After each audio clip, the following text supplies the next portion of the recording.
Buenas noches. Good night. Happy New Year.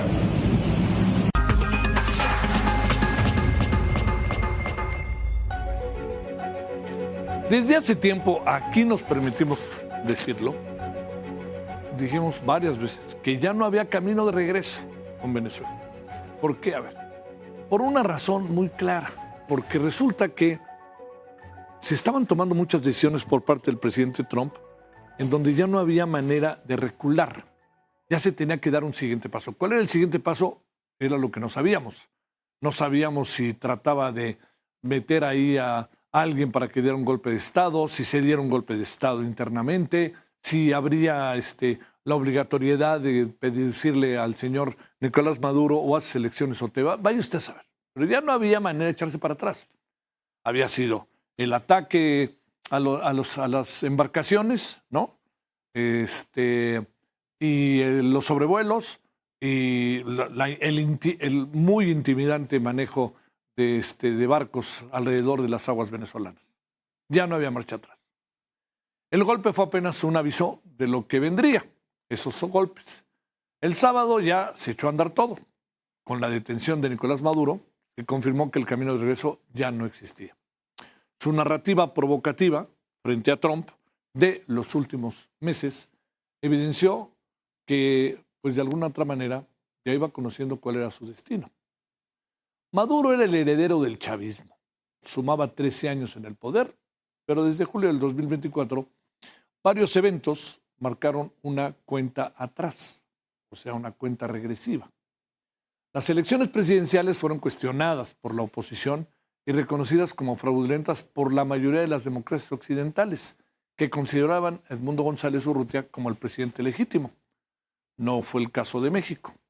Con el regreso de Trump en 2025, las reglas cambiaron y la presión se volvió implacable, además de la resurrección de la doctrina Monroe, lo que han llamado doctrina Monroe 2.0. Hoy Maduro y su esposa Cilia Flores están detenidos por un golpe, por un secuestro de Estados Unidos. Y eso es lo que hoy está con ellos y veremos qué es lo que pasa, pues yo diría en los próximos meses. No es un asunto que vaya a pasar algo mañana o pasado, ¿no? La captura de Maduro se concretó bajo lo que han llamado la Operación Resolución Absoluta. Fue considerada casi perfecta desde el punto de vista militar. Sin embargo, la manera en que se ejecutó ha generado múltiples interrogantes. Entre ellas, llama la atención el impresionante despliegue sobre cielo venezolano. En total, más de 150 aeronaves, bombardeos, cazas, aviones de inteligencia, reconocimiento, vigilancia y helicópteros participaron en la captura de Maduro.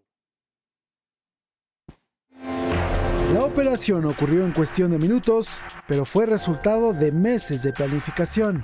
La orden final fue dada por Donald Trump el viernes a las 22:46 hora de Washington.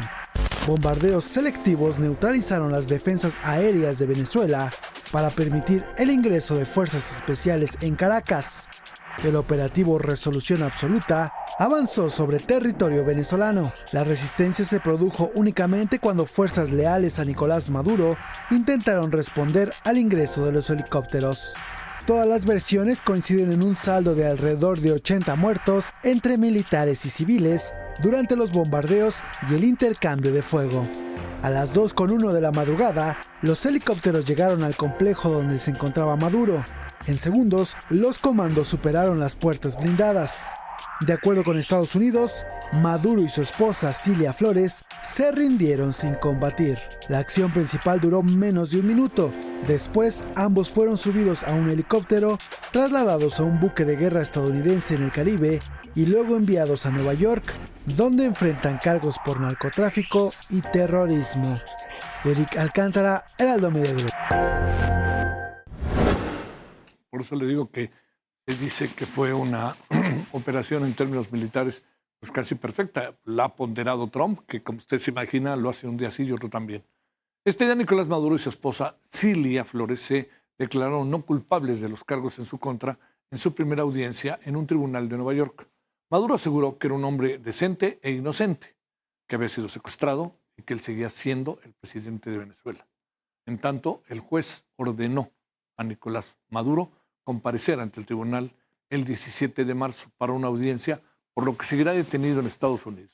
No hay manera. Cabe destacar que el penalista Barry Pollack asumió la defensa de Nicolás Maduro. ¿Quién es Barry Pollack? Es el abogado artífice del acuerdo que permitió la salida de Julian Assange luego de 15 años de litigio. Pollack afirmó que por el momento no solicitará la libertad bajo fianza para Maduro, aunque no descartó hacerlo más adelante. Ya veremos qué sucede. Los cargos que esta tarde se le imputaron a Nicolás Maduro y su esposa Cilia Flores son conspiración narcoterrorista, conspiración para importar cocaína, posesión de ametralladoras y dispositivos destructivos, conspiración para poseer ametralladoras y dispositivos destructivos contra Estados Unidos. La comparecencia de hoy constituye la primera vez que Maduro se presenta ante la justicia estadounidense después de que el Departamento de Justicia hiciera pública una acusación formal en su contra por delitos relacionados con narcotráfico presentada originalmente hace 6 años, 2020. Bueno, hablemos de quien está cerca de estos asuntos siempre, editor de La Opinión, Jesús García, a quien le agradecemos parte de su tiempo que esté con nosotros. Querido Jesús, gracias por tu tiempo. ¿Cómo estás? Muy buenas noches. ¿Qué tal, Javier? Muy buenas noches. Muchas gracias por la invitación. Feliz año nuevo. Vaya año que empieza, ¿no? Feliz año para ti y para los tuyos, querido Jesús. ¿Qué alcanzaste a ver el día de hoy allá en la comparecencia de Nicolás Maduro y de Cilia Flores? Pues así fue una comparecencia histórica, hay que reconocerlo, es un caso realmente histórico para los Estados Unidos y para América Latina y la nueva relación que se implementa desde Estados Unidos con el llamado Doctrina Monroe, como se le conoce en los Estados Unidos por medios aquí estadounidenses, debido justamente a esta nueva estrategia que tiene el gobierno sobre el hemisferio. Y pues vimos a un Nicolás Maduro bastante relajado, de hecho ingresó muy, digamos, yo diría casi que de buen humor, como si tuviera demasiados elementos a su favor y de los cuales pues desconocemos que pudieran estar, digamos, jugando para beneficiarlo. Entonces vimos a este Nicolás Maduro que lo primero que dijo, bueno, yo soy presidente de la República Bolivariana de Venezuela y fui secuestrado en una operación militar. Y me apego a la Convención de Viena porque soy pues prácticamente un preso pues de guerra, básicamente lo señalo de esa forma. La esposa pues prácticamente muy tranquila, ella parece que está herida, pidió una ayuda adicional en cuestiones médicas para revisar si no se le rompieron algunas costillas, eso está en revisión y bueno, Nicolás Maduro también pues se enfrentará, tiene un cuidado también médico por algunos problemas médicos que tiene. La audiencia, pues como señalaste muy bien, pues ellos se declararon no culpables y rechazaron en este momento hacer una petición de fianza. Hay un trabajo muy interesante en cuanto a la defensa sobre no hacer esta petición de fianza, porque también hay un elemento que hay que destacar. Nicolás Maduro, aunque ya está, digamos, arraigado y debería de estar en una prisión, digamos, oficialmente, no está dado de alta en el sistema de prisiones de los Estados Unidos, al menos su archivo no es público todavía. Entonces, eso destaca bastante porque podría no estar, se supone que debería estar en el sistema como tal y ser identificable de en qué prisión está, pero no lo estamos viendo en el sistema. Sabemos que está, porque es la única prisión federal que existe, en el centro metropolitano de Brooklyn, que pues es donde debería de estar, pero ahí hay un elemento que todavía no está muy claro. Oye, ¿bajo qué condiciones crees que esté? ¿Como una cárcel como las que estaría en otro estado de la Unión Americana? ¿O qué imaginas, Jesús? ¿Bajo qué condiciones dormirá? ¿Bajo qué condiciones estarán él y su esposa? ¿Él y su esposa pueden conversar? ¿Están aislados? ¿O qué es lo que se puede saber, Jesús? No, de eso no pueden estar juntos, ¿no? Porque son casos diferentes, aunque se establezcan en la misma causa. Hay que recordar que esta causa tiene 10 acusaciones y, por ejemplo, Nicolás Maduro es el acusado número 2 y la esposa es la número 10 sobre una gran conspiración por el tráfico de drogas y básicamente narcoterrorismo, que es básicamente la actualización que se hizo a través del actual gobierno de los Estados Unidos, del presidente Donald Trump. Ellos no pueden tener comunicación, porque como dije, bueno, tienen casos muy separados.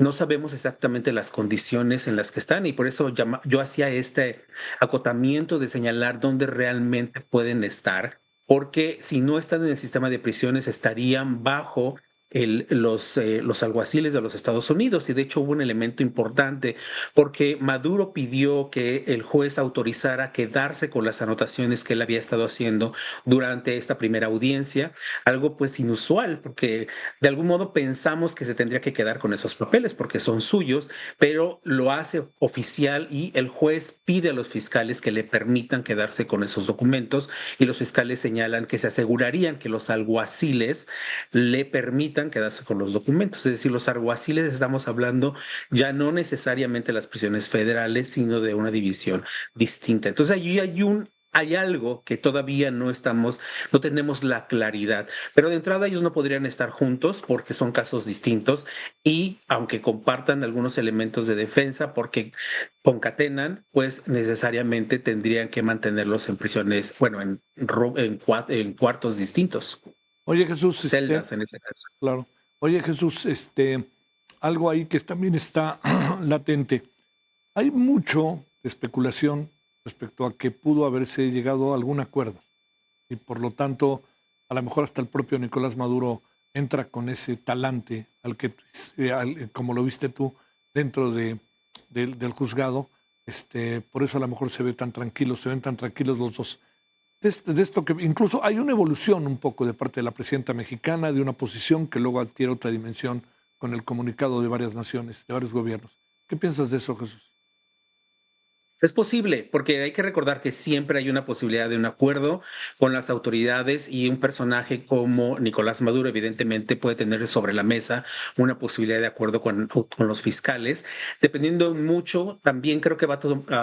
Aquí ya entramos en un punto no de dato duro, sino de análisis básicamente geopolítico, de política y de relación interna en los Estados Unidos.